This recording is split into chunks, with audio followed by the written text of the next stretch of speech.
आप पाकिस्तान में घर या प्लाट खरीदना चाह रहे हैं लेकिन आप फाइलर नहीं हैं, तो रुकिए, पहले ये जांच लीजिए कि पाकिस्तान में घर या प्लाट खरीदते वक्त फाइलर और नॉन फाइलर को कितना टैक्स देना होता है।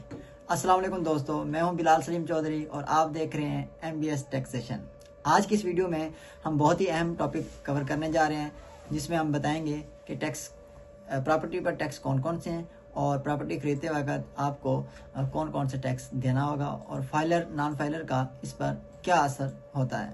अगर ये वीडियो आप ना देखेंगे तो हो सकता है कि आप बहुत ज़्यादा टैक्स देना पड़े। सबसे पहले हम देखते हैं प्रॉपर्टी पर कौन कौन से टैक्स लागू होते हैं।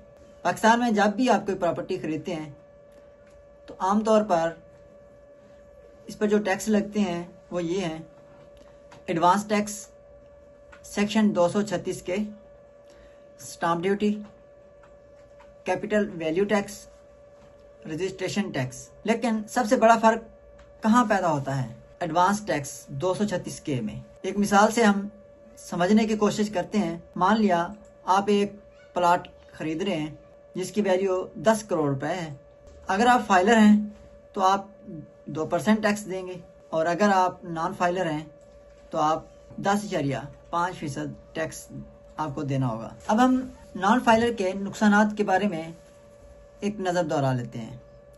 नॉन फाइलर ज़्यादा विदहोल्डिंग टैक्स देता है, प्रॉपर्टी इन्वेस्टमेंट महंगी पड़ती है, FBR की नज़र में रिस्क रहता है और मुस्तकबिल में अगर आप रीसेल करना चाहते हैं तो उस पर भी आपको नुकसान उठाना पड़ सकता है। फाइलर बनने का कुछ सादा सा हल मैं आपको बताता हूँ। सबसे पहले आपने करना क्या है, आपने एंट्री रजिस्टर करना है, उसकी रिटर्न फाइल करनी है और आपने ATL लिस्ट में शामिल होना है।